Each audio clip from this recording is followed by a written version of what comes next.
Hey everybody, welcome back. So here's a little bit analogy right here about why the chain rule works, right? I won't get too into it. If you want to read through it, you definitely can. But what the final statement would be is 6 grams of sugar per bar, right? So if you want to read through it, go through as you like, but let's go ahead and check out some examples, right? So example one is differentiate each of the following, right? So we have y equals a square root of 13x squared minus 5x plus 8. Okay, so uh, we previous tools, we don't have any to take a derivative of this. So let's go ahead and rewrite this with the fraction is our power. So what I'll have here is y equals 13x squared minus 5x plus 8. And remember, square root is a power of 1/2. So then we need to use the chain rule to take a derivative of this, right? Recall chain rule is, you know, f derivative of the outside, inside stays the same, times the derivative of the inside.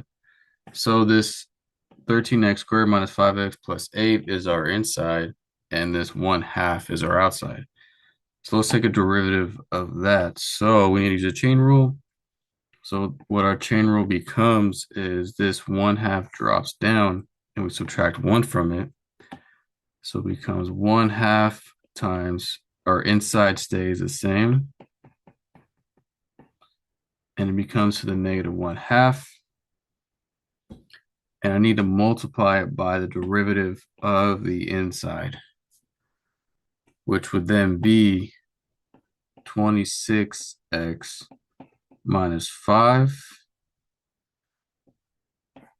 And that would be our answer. Okay, so once again, I'm not too interested in simplifying it to the nitty gritty, right? Just give me a good setup, and as long as you understand what's going on, then I'm okay with it. Okay, so let's check out part B now. Part B is y equals 3x plus 1 squared, right? So once again, here's a chain rule formula,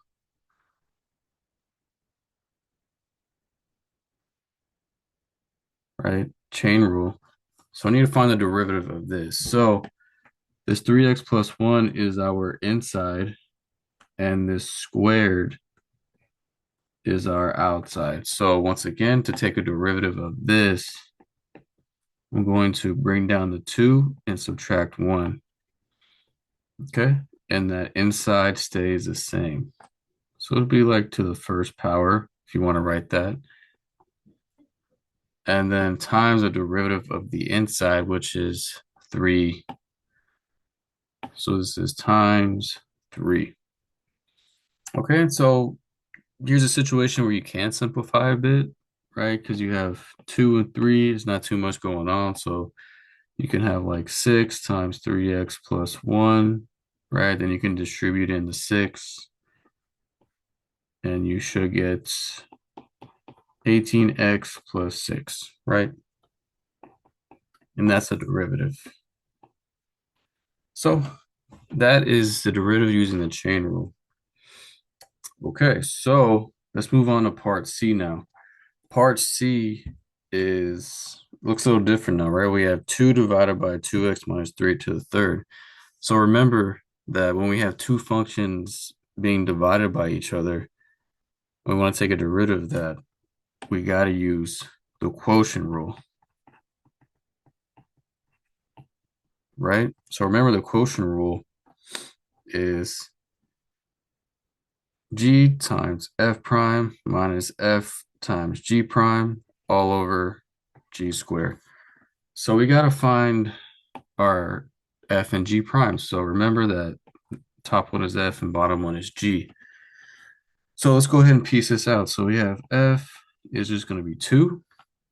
So that means f prime is just going to be 0. So that works out pretty well.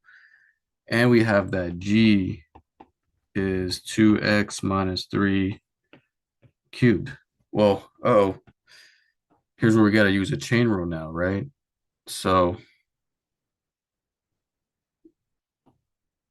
here's a chain rule formula, right?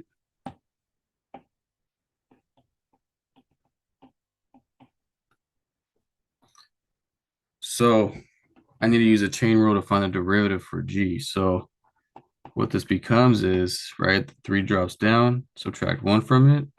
So I get a 3, the inside stays the same, right? And I multiply it by the derivative of the inside, which is just 2. So if we combine this out, we get 6 times 2x minus 3 squared. But that is my setup for the quotient rule, right? So within this quotient rule, we had to use a chain rule. And also just made life a lot easier because otherwise we would have to expand this, multiply it by itself by 3 times, as opposed to just doing it in kind of 1.5 quick steps. Okay, so now putting this together, I'm going to bleed over to the right side a bit, but the derivative of this is going to be g, which is 2x minus 3 cubed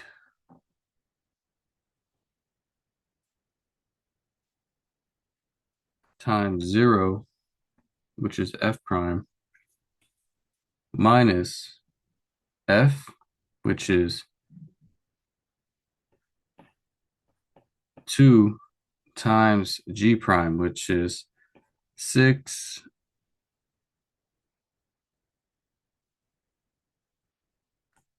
I use brackets instead. A lot of parentheses going on. So this is 6 times 2x minus 3 squared all over g squared, which is 2x minus 3 to the third squared.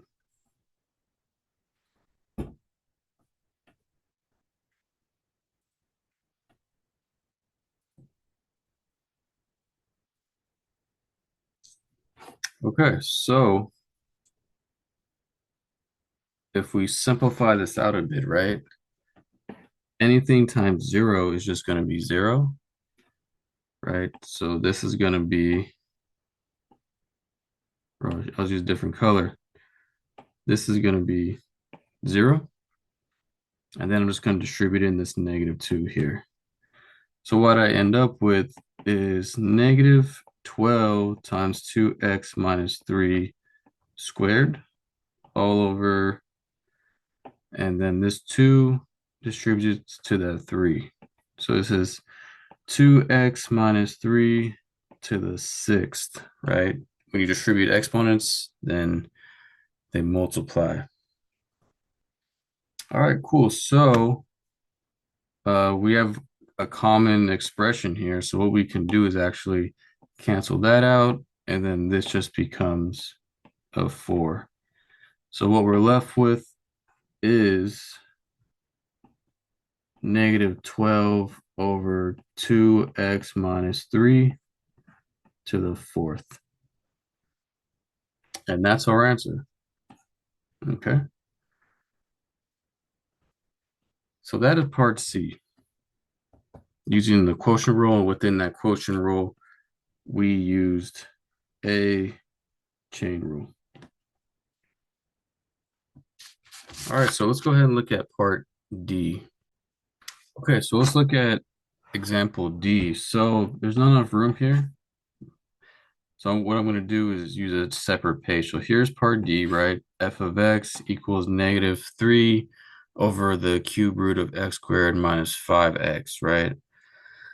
So it's a little ugly, but what we can do is change this bottom function into a power with a fraction. And we have the capabilities of doing that because remember, we could think about this as like to the first power.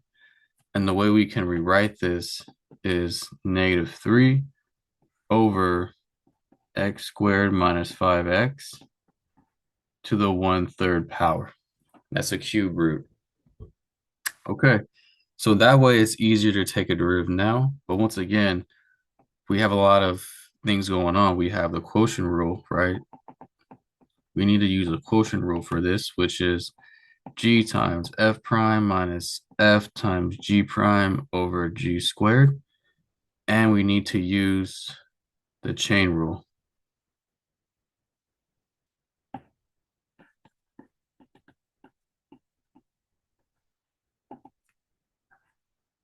Okay, so we use the quotient rule because we have two functions dividing each other. We want to find a derivative. And then when we try to find a derivative of this, we would need to use a chain rule. So let's go ahead and get our f and g prime. So remember, this is f, that's g. So f is -3. So f prime, which is going to be, let me write this somewhere else. I don't think there's enough room, but so f is -3, f prime, which is going to be 0. Okay. And then g is going to be that x squared minus 5x to the 1/3. And the derivative of this is going to be using the chain rule, right? It's going to be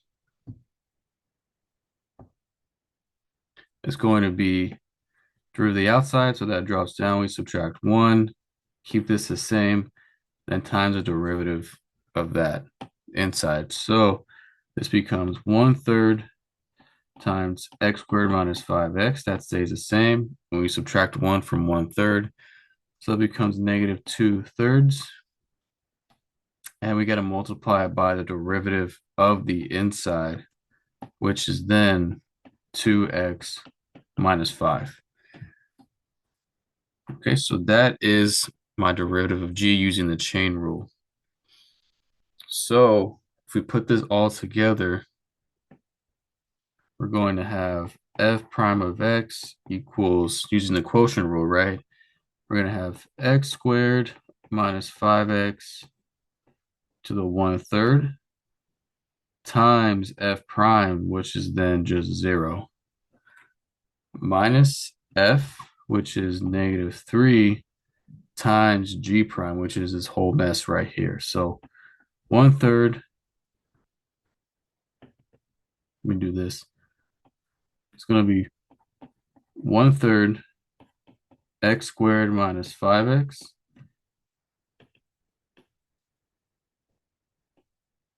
to the -2/3 times 2x minus 5, and it's all over g squared. So x squared minus 5x to the 1/3, and this whole thing is squared. Okay, so as you see, this is really quite ugly, right? There's one thing you could see here that this cancels out because it's times 0, you know, and such, right? So this becomes, I think it's okay. We could simplify a little more, but if you just have a setup like this, I don't get too much into simplifying it out too much.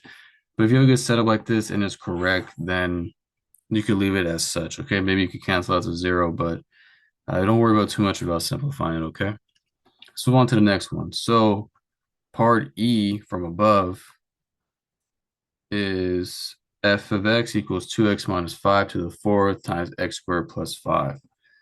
So once again, we have a couple of things going on. So from above, I'll just say like, okay, to leave like this for the sake of this class, right? So for E, we have a couple of things going on. We have two functions multiplying each other. We want to find the derivative of that. So that's going to be using the product rule. Okay, and that's just f times g prime plus g times f prime. And once again, we're going to have that chain rule here. Oops. That we're going to need to use. So once again, we just go ahead and get our f and g prime. So, f is going to equal 2x minus 5 to the fourth. And this is where we're going to need to use a chain rule, right?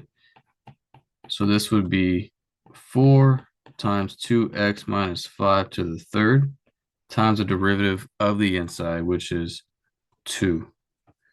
So this becomes 8 times 2x minus 5 to the third. All right, so that's using the chain rule. Likewise, we have g equals x squared plus 5. And so the derivative of this is just kind of normal, which is just 2x.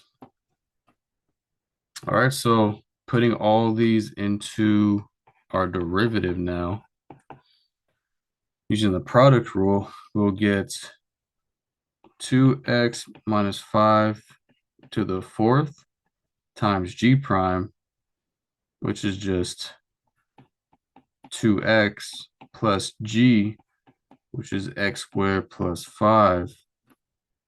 Sorry. Oh, yeah, gx to x squared plus 5 times f prime, which is 8 2x minus 5 to the third. I'll put brackets around this instead.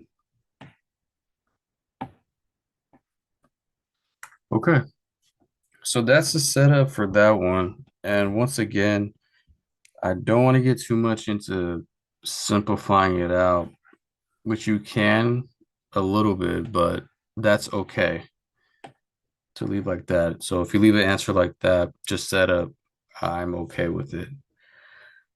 Okay, so let's look at this last one. All right, still look spacing it out, F right there. That's going to be down here. Once again, I need to use a couple rules that we just learned. So I need to use a chain rule, right?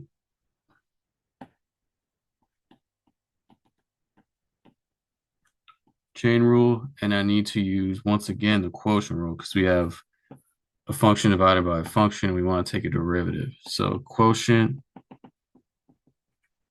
rule, g f prime minus f g prime all over g squared.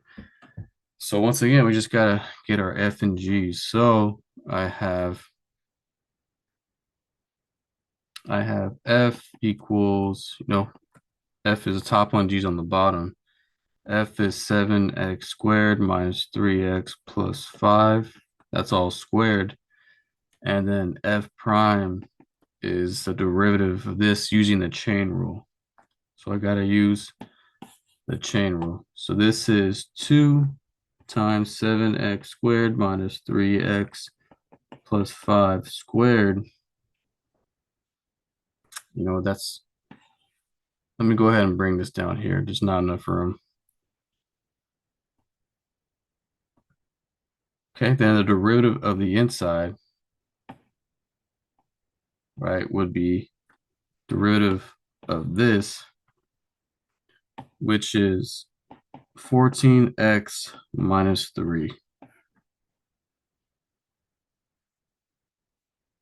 Okay, so maybe you could simplify this out a little bit by distributing in the 2 into here. So what you can get is maybe like 28x. I'll write it like this, sorry. 7x squared minus 3x plus 5 squared times 28x minus 6. So I'm distributing in that 2 into there. It's all being multiplied together, so we can do that. And likewise, we have g being 5x. So that means G prime is just going to be 5. So easier derivative. So let's go ahead and put all this into the derivative. So y prime is going to be G, which is 5x times f prime, which is 7x squared minus 3x plus 5 squared times 28x minus 6. That's all f prime minus f, which is 7x squared minus 3x plus 5 squared times g prime, which is 5. All right, and it's all over, oops, all over g squared, so 5x squared. All right, so once again, that's the answer. I don't expect you to simplify it a whole lot. So if you give me a good setup, that's correct. But that is our introduction to the chain rule. It's a new tool. As you can see, we're using it within our derivative rules, the quotient rule and product rule. So makes life easier instead of having to multiply out something like 2x to the minus fifth to the fourth power. Before learning this rule, we would have had to like multiply it out 4 times. But now we have an easier tool to take a derivative. Okay, so just a matter of remembering how to use the chain rule. So it's a new tool, but that's it for this section and these derivatives. So see you next time. Thank you.